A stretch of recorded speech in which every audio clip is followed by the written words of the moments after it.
Estúdio com Freitas Júnior, que é ambientalista e pré-candidato a vereador em Natal. Depois teremos entrevista também presencial com Júnior Souto, que é presidente estadual do Partido dos Trabalhadores. E por fim, uma entrevista por vídeo com Marcelo Toscano, que é diretor de operações do Sebrae. Ele vai falar sobre como o Sebrae está agindo em relação a pequenos empreendedores durante esse período de pandemia e isolamento. 3 entrevistas muito bacanas. Portanto, fique ligado na gente. Antes das entrevistas, vamos para Padre Murilo. Alô, Padre Murilo. Olá, Cefas Carvalho, como vamos? Grande abraço. Portanto, seja um dia abençoado, uma noite fecunda, uma noite que possa se estudar, ler, ver a lua que anda bonita nesses dias aos nossos olhos. E nós temos hoje esta relação, este paralelo que São Paulo faz na carta dele aos Coríntios, a primeira, capítulo 3, versículo 18 a 23, em que ele faz esse paralelo entre a sabedoria humana e a sabedoria divina. O que é a sabedoria humana? E o que seria a sabedoria divina? Podíamos começar pelo fim. A sabedoria divina, em São Paulo, não significa aquela tradição acumulada do Antigo Testamento, mas seria a tradição de saberes que a humanidade, então, ao longo dos anos, vai catalogando, vai somando, e a sabedoria divina vai se manifestando na presença de Deus, sobretudo em todas as horas a partir da vida, seja nas horas de crise, de dores, de sofrimentos, de inseguranças, de instabilidades, seja numa hora de tranquilidade. Essa seria, então, a grande sabedoria divina que aponta como ponto mais alto Jesus Cristo, aquele que conviveu com as pessoas, com os pobres. Ele disse que os pobres eram os preferidos de Deus. No Antigo Testamento se diz os Nebiim de Javé. Então, aqueles que estão deixados à margem, mas que são, então, os mais fortes. Parece difícil conceber isto no mundo de hoje, mas é assim mesmo. Então, como isso é bom a gente penetrando. Esta sabedoria divina que Jesus bebe no suor do povo, dos pequenos, dos que são ovelhas sem pastor. Mas a sabedoria divina, ela é sobretudo a sabedoria que brota desse Jesus.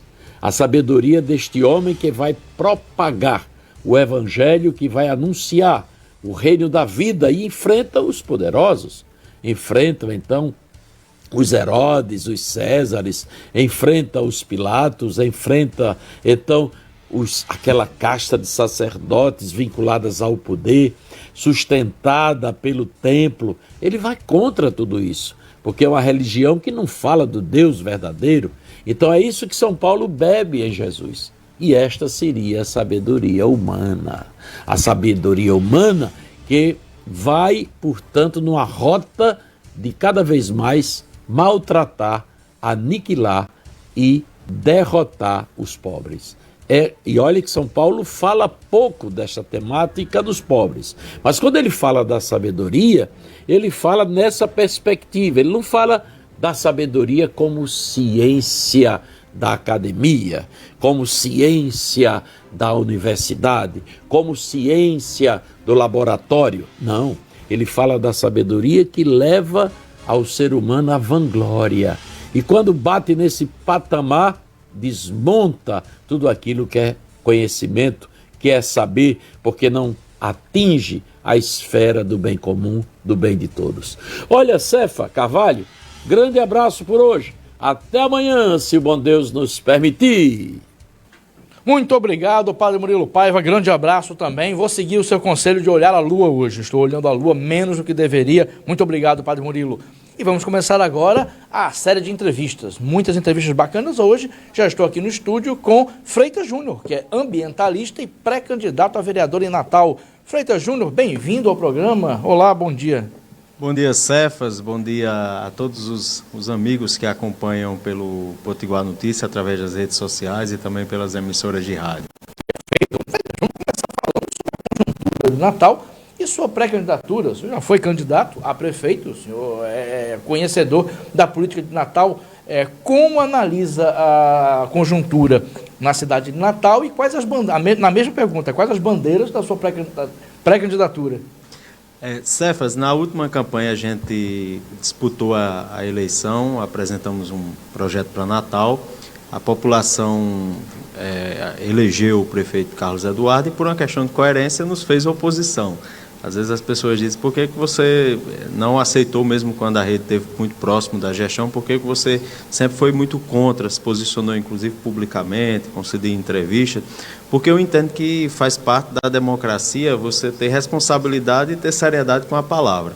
Como a rede disputou a eleição e perdeu a eleição no primeiro turno, foi uma eleição sem segundo turno, então obrigatoriamente a gente precisa ir para a oposição para ser coerente com o que a gente disse no período de eleição. E agora eu estava pré-candidato, o diretório estadual tinha feito o lançamento, só que eu entendo que o momento é das forças progressistas se unirem e a gente construir um projeto de uma cidade que seja mais justa e também mais sustentável. E o senador Jean Paul, que é o candidato posto pelo PT, é o pré-candidato do PT, ele tem já um histórico de trabalho, inclusive fazendo do Rio Grande do Norte a vanguarda da energia limpa, que é uma das bandeiras da gente.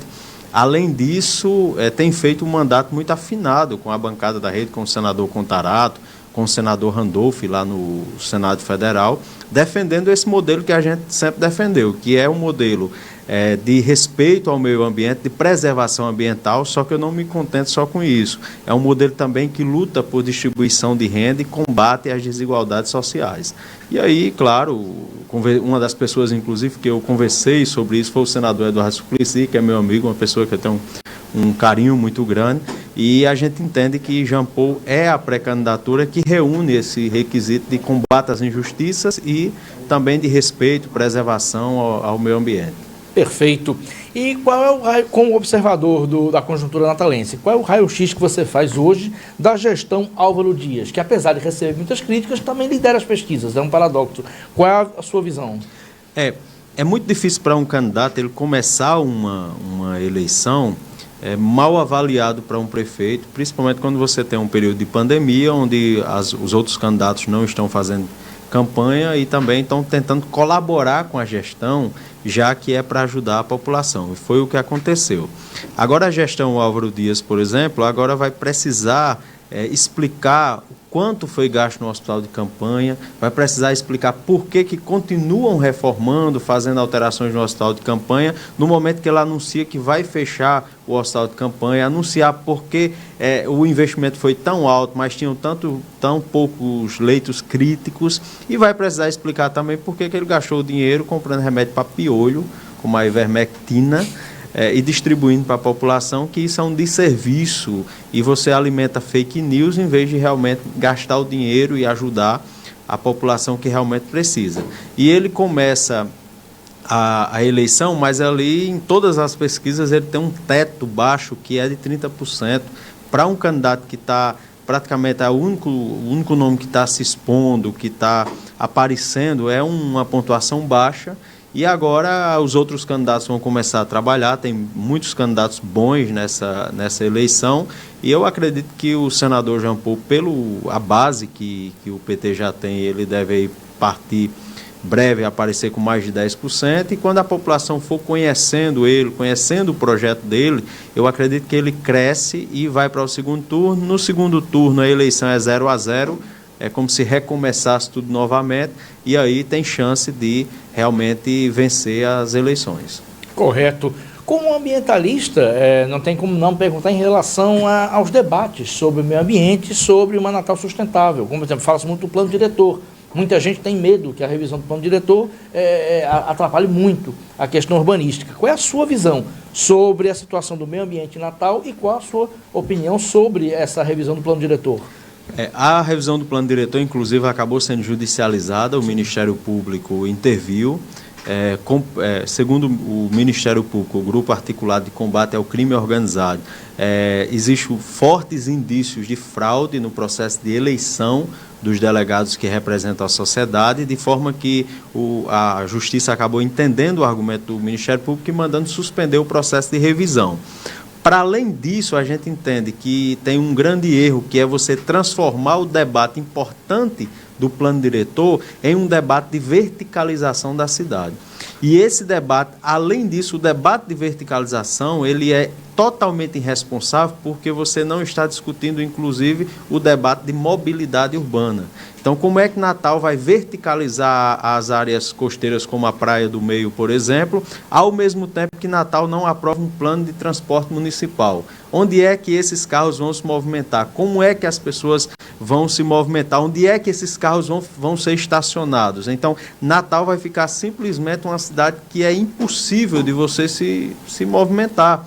E, consequentemente, vai piorar a qualidade de vida da população. É um projeto para tirar os pobres da Praia do Meio, é um projeto higienista, é um projeto racista, que procura afastar os pobres, a população negra, a população originária da região de Santos Reis e da Praia do Meio, para construir arranha-céus, para construir hotéis e para, consequentemente, alimentar o capital e desvalorizar a qualidade de vida da população. Perfeito. Freitas, você é pré-candidato a vereador. Como está sendo fazer pré-candidatura em tempos de pandemia, em tempos que as pessoas têm medo de se abraçar e tem que se cumprimentar de uma maneira muito distante? Como está sendo esse momento novo de fazer política? Cefas, está sendo muito difícil por dois motivos. Primeiro, por uma questão de coerência, porque a gente sabe que tem gente aí fazendo reunião, aglomerando tudo. Como eu sou a favor do isolamento social e como, por exemplo, eu estou sem poder visitar nem os meus pais por causa que eu me preocupo com eles, eu quero eles vivos e com saúde, eu também tenho esse cuidado. E algumas pessoas que a gente tem visitado, mesmo tomando os cuidados, são casos de pessoas que já tiveram Covid, já estão com o seu sistema imunológico já protegido, e a gente tem procurado fazer um trabalho intenso, conversando diariamente com as pessoas através das redes sociais, fazendo live e principalmente com aplicativos como o WhatsApp, onde a gente tem conversado diretamente com as pessoas. Inclusive, deixei já meu WhatsApp lá nas minhas redes sociais. Quem quiser pode entrar lá, pode conversar. Sou eu mesmo que respondo o WhatsApp. E realmente é uma situação, uma eleição muito difícil pela quantidade de candidatos que entrou e por outro motivo, porque eu não tenho um curral eleitoral. As pessoas que sempre votaram na gente, elas são espalhadas por todas as zonas, por todas as regiões da cidade, em todos os bairros de Natal. A gente sempre, praticamente em quase todas as urnas, aparece votos para a gente, e aí é muito difícil você chegar em todas essas pessoas, porque é um trabalho de conscientização, de formiguinha, de pessoas que acompanham o nosso trabalho. Hoje eu estava lembrando de, inclusive, uma matéria daqui do Potiguar Notícia, do ano de 2017, e a gente não era ano eleitoral, a gente não tem mandato, mas a gente entrando na justiça para revogar o aumento de passagem na época que o prefeito Carlos Eduardo assinou um decreto lá da Disney. E aí ele acabou voltando atrás, antes de ser julgado o mérito, ele voltou atrás e cancelou o decreto e editou outro.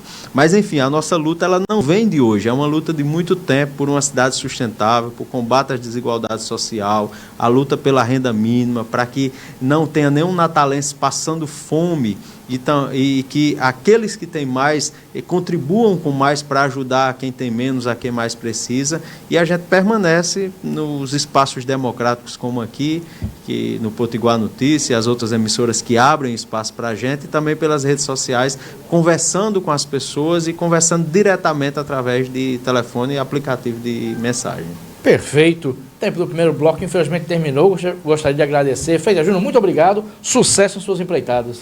Eu que agradeço, Cefas, agradeço a todos os amigos que estão acompanhando aí pelas redes sociais, também vão acompanhar pelo rádio, e dizer que é sempre um prazer estar participando aqui. Sou um grande admirador seu e de Pinto e do trabalho do Potiguar Notícia. Obrigado, a recíproca é verdadeira, sucesso. E você que está nos acompanhando, continue conosco. Daqui a pouco, entrevista com Marcelo Toscano, diretor de operações do Sebrae, e também presencial com Júnior Souto, presidente estadual do Partido dos Trabalhadores. Um minutinho só e o programa volta. Estamos apresentando Jornal Potiguar Notícias. Caro empreendedor, da capital de todo o estado. O Sebrae tá preparado para receber você. Venha sereno e tranquilo para o seu atendimento, feito com todo cuidado e muito conhecimento.